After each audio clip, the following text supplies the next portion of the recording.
Assalamualaikum warahmatullahi wabarakatuh.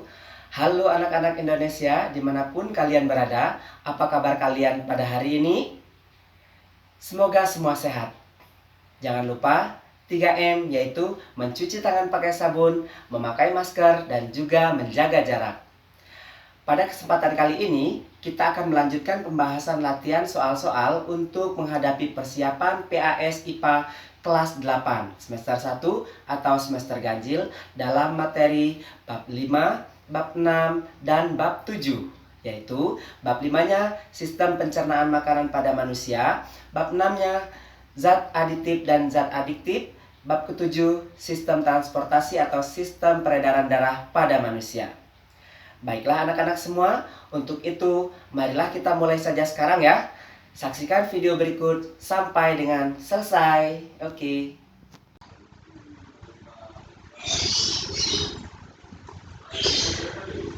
Persiapan PAS penilaian akhir semester ganjil kelas 8 mata pelajaran IPA bagian kedua. Pembahasan latihan soal PAS. Materi IPA untuk video hari ini yaitu KD 3.5 sistem pencernaan pada manusia, KD 3.6 zat aditif dan zat adiktif, KD 3.7 sistem peredaran darah pada manusia. Nah, sekarang kita masuk ke KD 3.5 yaitu sistem pencernaan pada manusia. Kita masuk soal yang pertama. Perhatikan data bahan makanan berikut. 1 sayuran, 2 buah jeruk, 3 tahu, 4 mie goreng, 5 minyak goreng, 6 roti. Dari data tersebut, sumber bahan makanan yang mengandung karbohidrat adalah nomor A. 1 dan 3, B. 2 dan 4, C. 3 dan 5, D. 4 dan 6. Silakan anak-anak dijawab dulu. Apakah jawabanmu sudah benar? Ya, benar jawabannya adalah D, 4 dan 6. Di mana sayuran itu merupakan banyak mengandung mineral, buah jeruk banyak mengandung vitamin C, tahu banyak mengandung protein, mie goreng mengandung karbohidrat, minyak goreng banyak mengandung lemak, dan roti atau terigu terbuat dari terigu yaitu mengandung karbohidrat. Jadi jawabannya adalah D, 4 dan 6. Betul jawabannya ya. Soal berikutnya, perhatikan gambar sistem pencernaan berikut ini. Dari gambar tersebut, urutan dan nama organ yang benar pada sistem pencernaan makanan pada manusia adalah, perhatikan 1, 2, 3, 4, 5, 6, dan 7-nya. A. Mulut, tenggorokan, lambung, usus halus, usus besar, rektum, anus. B. Mulut, kerongkongan, lambung, usus besar, usus halus, rektum, dan anus. C. Mulut, tenggorokan, usus halus, usus besar, lambung, rektum, anus. D. Mulut, kerongkongan, lambung, usus halus, usus besar, rektum, dan anus. Jawab dulu anak-anak, silakan. Apa jawabanmu? Ya, ternyata jawabanmu benar. Jawabannya adalah D. Mulut, kerongkongan, lambung, usus halus, usus besar, rektum, dan anus. Yaitu urutan yang benar sistem pencernaan makanan. Ya. Soal selanjutnya. Oke, pencernaan makanan menggunakan organ-organ pencernaan. Pernyataan berikut berkaitan dengan pencernaan makanan secara mekanik adalah A. Di mulut terdapat enzim tialin untuk mengubah amilum menjadi maltosa. B. Pankreas terdapat enzim lipase yaitu dapat mengubah lemak diubah menjadi asam lemak dan gliserol. C. Gerak meremas tanaman makanan pada dinding kerongkongan supaya makanan terdorong menuju ke lambung. D. Pembusukan makanan oleh bakteri Escherichia coli sehingga menghasilkan feses. Silakan dijawab anak-anak, yang manakah pencernaan makanan secara mekanik? Ya, jawabannya adalah C. Yaitu gerakan meremas-remas makanan pada dinding kerongkongan supaya makanan terdorong menuju ke lambung merupakan pencernaan secara mekanik, di mana di dalam mulut terdapat enzim petialin untuk mengubah amilum menjadi maltosa, itu merupakan pencernaan secara kimiawi. Kemudian pankreas terdapat enzim lipase, yaitu dapat mengubah lemak diubah menjadi asam lemak dan gliserol, merupakan pencernaan secara kimiawi juga. Kemudian pembusukan makanan oleh bakteri Escherichia coli sehingga menghasilkan feses merupakan pencernaan secara biologi karena di dalam usus besar itu terdapat bakteri yang berfungsi untuk membusukkan sisa-sisa makanan. Jadi jawabannya adalah C, gerak meremas makanan pada dinding kerongkongan supaya makanan terdorong menuju ke lambung, merupakan pencernaan secara mekanis. Soal selanjutnya, perhatikan tabel uji makanan berikut. Ada zat makanan R, S, T, U ya. Nah, kemudian ada bahan larutan yang digunakan, ada iodin, lugol atau iodium, kemudian ada CuSO4 dan NaOH yaitu biuret, ada kertas saring atau kertas buram dan benedik, setelah itu dipanaskan. Warna sebelum dan sesudah diuji seperti pada tabel. Dari tabel tersebut dapat disimpulkan bahwa hasil percobaan zat makanan yang berhuruf R dan T berikut secara berturut-turut adalah mengandung A. protein dan karbohidrat, B. karbohidrat dan lemak, C. lemak dan glukosa, D. glukosa dan protein. Ayo, yang mana jawabannya anak-anak? Ya, jawabannya yang benar adalah B, karbohidrat dan lemak ya. Di mana R itu zat makanan R mengandung zat makanan berupa karbohidrat, S mengandung zat makanan berupa protein sehingga warnanya ungu. T merupakan zat yang mengandung bahan makanan lemak, warnanya transparan. U mengandung zat makanan glukosa, warnanya setelah diuji yaitu warnanya menjadi merah bata. Jadi jawaban yang benar adalah B, karbohidrat dan lemak. Soal selanjutnya adalah perhatikan gambar sistem pencernaan berikut organ-organnya. Dari gambar tersebut, fungsi organ nomor 1 dan nomor 4 yang benar adalah yang benar ya. Oke, kita lihat di situ A menghasilkan getah empedu dan mengubah protein menjadi asam amino. B menghasilkan getah empedu dan membunuh bibit penyakit. C. Mengemulsikan lemak dan mengubah amilum menjadi glukosa. D. Membusukkan sisa makanan dan membunuh kuman penyakit. Yang manakah yang benar? Ya, jawabannya yang benar adalah B. Menghasilkan getah empedu dan membunuh kuman penyakit. Di mana nomor 1 merupakan hati, organ hati berfungsi untuk menghasilkan getah empedu. Yang kedua itu empedu berfungsi untuk mengemulsikan lemak. Nomor 3 adalah usus besar berfungsi tempat pembusukan sisa-sisa makanan oleh bakteri Escherichia coli. Nomor 4 merupakan lambung berfungsi untuk membunuh kuman penyakit, terutama pada HCl asam klorida. Dan nomor 5 adalah pankreas berfungsi menghasilkan enzim amilase, lipase, dan tripsin. Ya, jadi jawaban yang benar adalah yang B, menghasilkan getah empedu dan membunuh kuman penyakit. Ya, bagus. Selanjutnya, penyakit pada sistem pencernaan yang terjadi karena seseorang penderitanya mengalami kesulitan buang air besar karena kekurangan mengkonsumsi makanan berserat disebut penyakit titik-titik ayah. Apa jawabannya? A. MAH, B. marasmus, C. konstipasi, D. kwashiorkor. Silakan dijawab anak-anak. Jawaban yang benar adalah C. konstipasi atau yang disebut dengan sembelit ya, nama lain dari konstipasi adalah sembelit. Di mana sembelit merupakan penyakit pada sistem pencernaan yang terjadi karena seseorang penderitanya mengalami kesulitan buang air besar karena kekurangan mengkonsumsi makanan-makanan yang berserat seperti buah-buahan dan sayur-sayuran. Untuk marasmus merupakan penyakit pada sistem pencernaan yang terjadi karena seseorang penderitanya kekurangan karbohidrat atau gizi buruk. Kwashiorkor merupakan penyakit pada sistem pencernaan yang terjadi karena seseorang penderitanya kekurangan protein atau yang disebut dengan busung lapar. MAH merupakan penyakit pada sistem pencernaan karena produksi asam lambung berlebih disebabkan pola makan yang tidak teratur. Jadi jawabannya adalah yang C, konstipasi. Nah, berikutnya kita masuk ke KD 3.6 yaitu zat aditif dan zat adiktif ya. Oke, kita saksikan untuk soal berikut. Keuntungan dan atau tujuan bahan aditif ditambahkan dalam bahan makanan atau minuman kecuali ya, berarti jawabannya yang salah. A. Membuat warna makanan jadi lebih menarik.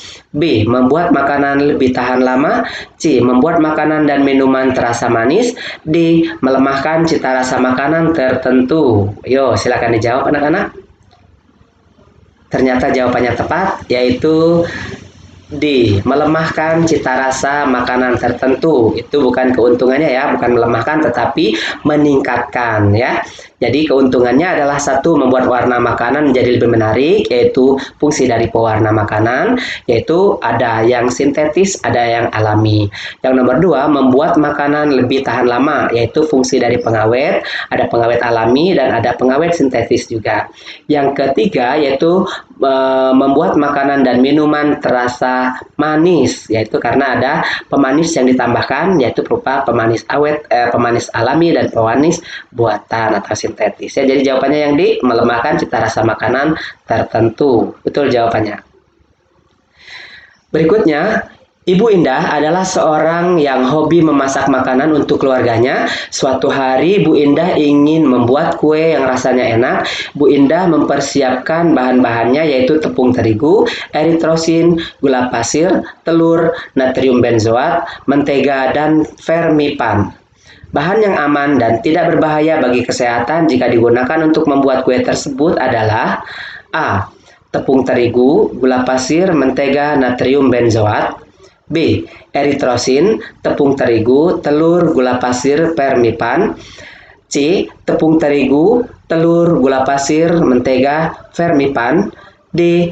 Telur, gula pasir, natrium benzoat, tepung terigu. Silakan kalian jawab anak-anak. Yang benar yang mana?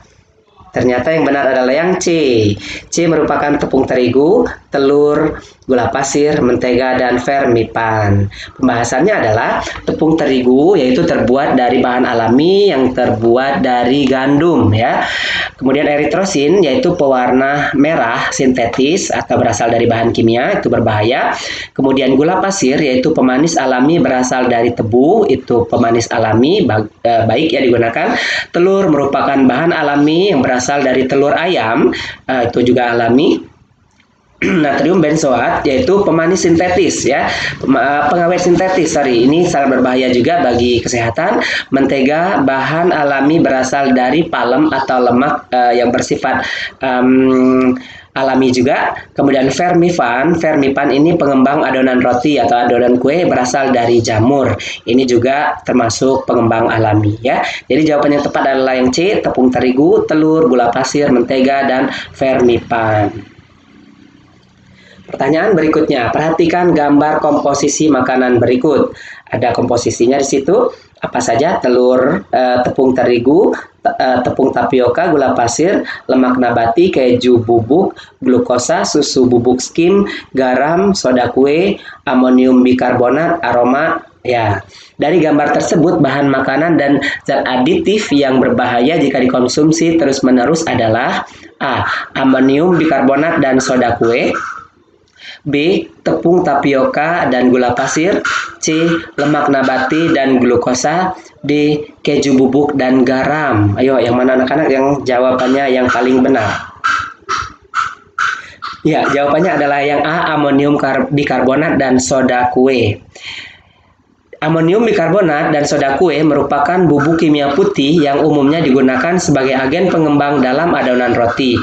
Agen pengembang merupakan zat kimia yang membuat adonan roti mengembang akibat produksi gelembung udara saat adonan dipanggang. Ya, jadi amonium bikarbonat itu termasuk bahan kimia yang bersifat sintetis. Berikutnya, jenis zat adiktif psikotropika yang merupakan obat alamiah atau sintetis yang menyebabkan adanya penyimpangan persepsi termasuk berhalusinasi seperti mendengar suara, melihat sesuatu tanpa adanya rangsangan. Ciri-ciri hilangnya kesadaran, adanya perasaan curiga adalah titik-titik-titik. Ya, jenisnya apakah termasuk depresan, B. stimulan, C. sakau, D. halusinogen? Tentukan jawabanmu anak-anak. Ya, jawabannya yang tepat adalah yang D, berhalusinogen. Halusinasi ya. Kita lihat di sini, depresan fungsinya menekan sistem saraf pusat sehingga mengurangi atau menurunkan aktivitas fungsional tubuh. Contohnya adalah morfin, kokain, dan alkohol. Depresan berarti menurunkan fungsi organ-organ tubuh. Stimulan yaitu dapat merangsang saraf pusat dan meningkatkan kegairahan atau segar dan bersemangat serta kesadaran. Contohnya sabu-sabu, ekstasi, dan amfetamin. Stimulan artinya meningkatkan saraf pusat ya. Sakau merupakan gejala tubuh yang terjadi akibat pemberhentian pemakaian obat secara mendadak atau akibat penurunan dosis obat secara drastis sekaligus. Sakau ganja terjadi pada pengguna berat ganja yang sudah pada tahap kecanduan. Itu sakau. Jawabannya adalah halusinogen, yaitu merupakan obat alamiah dan sintetis yang menyebabkan adanya penyimpangan persepsi termasuk berhalusinasi seperti mendengar suara, melihat sesuatu tanpa adanya rangsang. Ya, jawabannya D, betul. Selanjutnya, perhatikan data berikut ini. 1. Suka membangkang. 2. Gagal ginjal. 3. Emosi cepat berubah. 4. Mata terlihat merah. 5. Sering menguap. 6. Jantung berdebar-debar. Dari data tersebut, tanda-tanda penyalahgunaan zat adiktif psikotropika dari segi psikologis adalah nomor A. 1 dan 3. B. 2 dan 4. C. 4 dan 5. D. 5 dan 6. Jawabannya apa anak-anak? Ya, jawabannya adalah A, 2 dan 3. Dimana kalau suka membangkang itu merupakan ciri psikologis atau tingkah laku psikologis ya. Psikologis itu merupakan rangsangan dari otak ya. Kemudian gagal ginjal merupakan fisiologi, emosi cepat berubah merupakan psikologis ya atau tingkah laku, sama mata terlihat merah itu ciri-ciri fisik, sering menguap ciri-ciri fisik, jantung berdebar-debar merupakan fisiologi atau fungsi organ tubuh seseorang. Jadi jawabannya adalah A, 1 dan 3. Berikutnya, upaya seseorang untuk pencegahan atau prevensi primer penyalahgunaan nafza adalah A. Selalu berperilaku positif dengan aktivitas. B. Tidak merokok karena sebagai pintu utama. C. Melakukan pengembangan diri atau hobi. D. Tidak mampu menangkal pengaruh atau bujukan. Yang mana upaya seseorang untuk mencegah terjadinya penyalahgunaan nafza? Jawaban yang benar adalah yang D, tidak mampu menangkal pengaruh atau bujukan ya. Jadi upaya seseorang untuk mencegah persepsi primer penyalahgunaan nafsa adalah 1. Meningkatkan keimanan dan ketakwaan kepada Tuhan Yang Maha Esa. 2. Komunikasi yang harmonis terhadap orang tua. 3. Selalu berperilaku positif dengan aktivitas. 4. Tidak merokok karena sebagai pintu utama. Yang kelima, melakukan pengembangan diri atau hobi. 6. Mampu menangkal pengaruh atau bujukan. Dan 7. Saling menghargai sesama remaja atau peer group. Jawabannya yang benar adalah yang D, tidak mampu menangkal pengaruh atau bujukan. Sekarang kita masuk ke KD 3.7 yaitu sistem peredaran darah pada manusia. Perhatikan gambar berikut ini.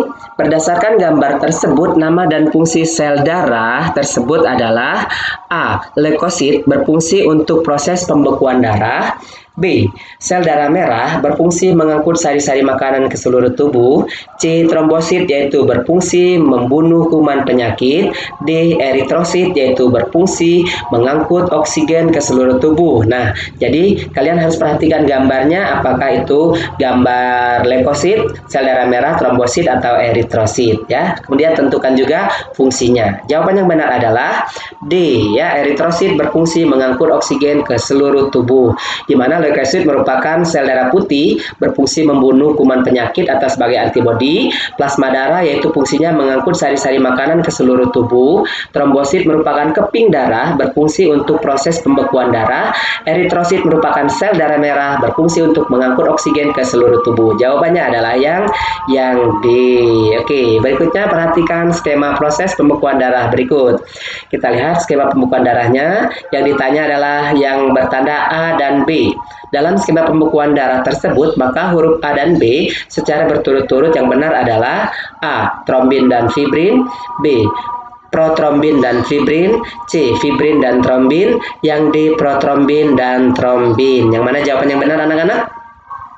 Ya, jawaban yang benar adalah yang A, trombin dan fibrin.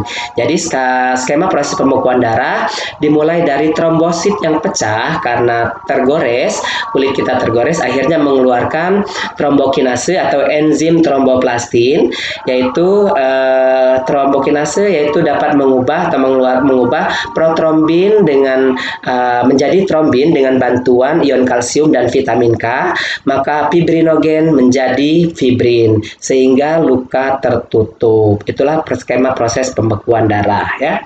Selanjutnya perhatikan data berikut. 1. Tempatnya agak tersembunyi di dalam tubuh. 2. Dinding pembuluh tipis dan tidak elastis. 3. Aliran darahnya meninggalkan jantung. 4. Denyutnya terasa. 5. Darah yang keluar tidak memancar. 6. Mengalirkan darah menuju jantung. Dari data tersebut yang merupakan ciri-ciri karakteristik dari pembuluh nadi atau arteri adalah nomor titik-titik. Yang mana yang benar? A 1, 3, dan 4, B 2, 5, dan 6, C 3, 4, dan 5, D 6, 1, dan 2. Yang mana yang benar jawabannya? Oke, ternyata jawabannya yang benar adalah yang A, 1, 3, dan 4. Berikut perbedaan pembuluh arteri dan vena. Kita lihat pembedanya adalah tempat, mana pembuluh nadi itu agak tersembunyi di dalam tubuh. Kalau pembuluh balik yaitu dekat dengan permukaan tubuh, tampak berwarna kebiru-biruan. Untuk dinding pembuluhnya, arteri tebal, kuat, dan elastis, sementara vena tipis dan tidak elastis. Untuk aliran darahnya, arteri meninggalkan jantung, vena menuju ke jantung atau kembali ke jantung. Kemudian denyut nadinya, denyutnya kalau nadi atau arteri itu terasa, kalau vena yaitu tidak terasa. Katup untuk arteri 1 di pangkal jantung, sementara vena banyak di sepanjang pembuluh darah. Darah yang keluar untuk arteri yaitu darahnya memancar, dan untuk vena yaitu darahnya tidak memancar. Jadi jawabannya adalah A, 1, 3, dan 4. Soal berikutnya adalah perhatikan gambar berikut ini. Berikut ini merupakan skema peredaran darah ya. Dari gambar tersebut, bagan yang diketahui yang dilalui oleh darah pada sistem peredaran darah besar adalah A. D3A 4B, B. B4A 3D, C2B4A, dan D itu B1C2D. Yang mana yang benar alur dari yang dilalui peredaran darah besar? Ya, jawabannya adalah yang B ya, yaitu B4A3 dan D.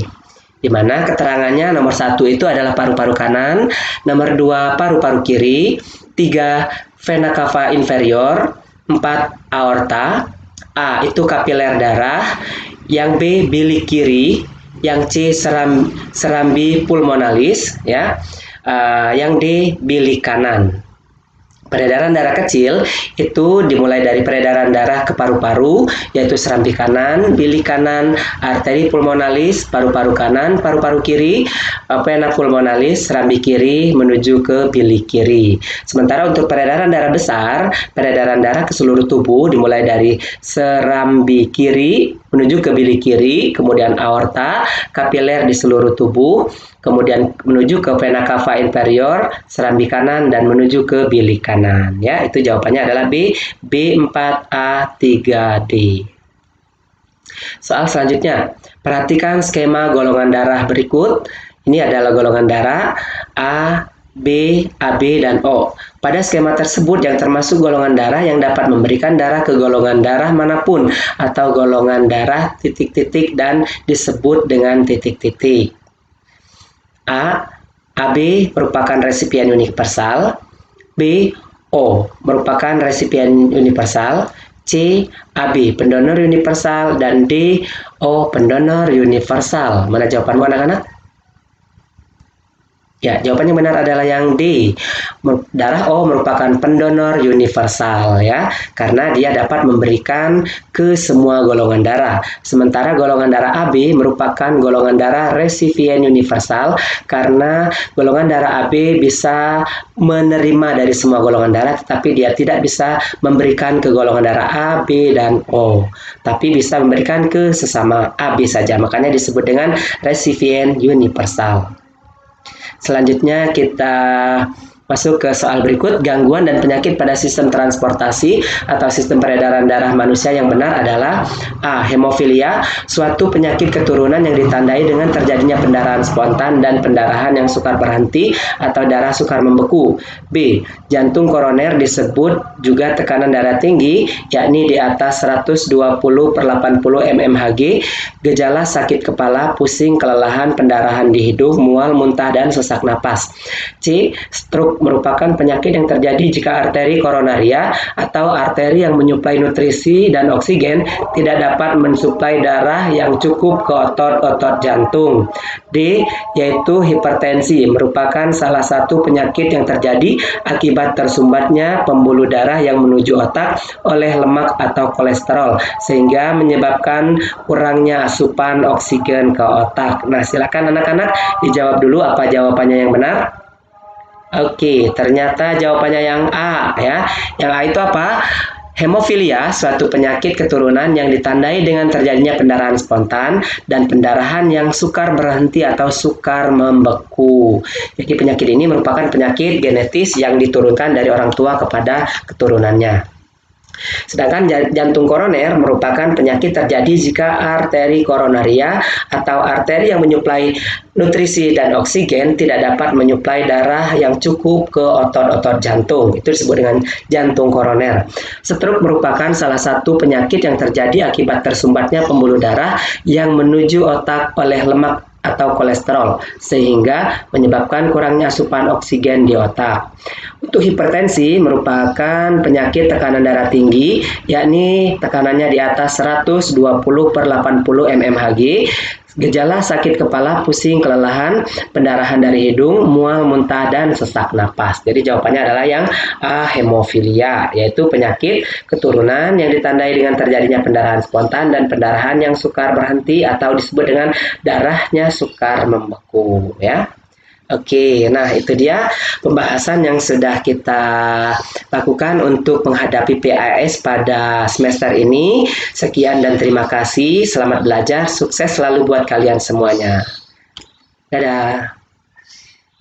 Nah, anak-anak, demikian tadi sudah kita bahas latihan soal-soal IPA kelas 8 semester ganjil atau semester 1, bab 5, bab 6, dan bab 7 untuk persiapan menghadapi PAS kali ini. Sukses selalu buat kalian semua. Selamat belajar. Wassalamualaikum warahmatullahi wabarakatuh.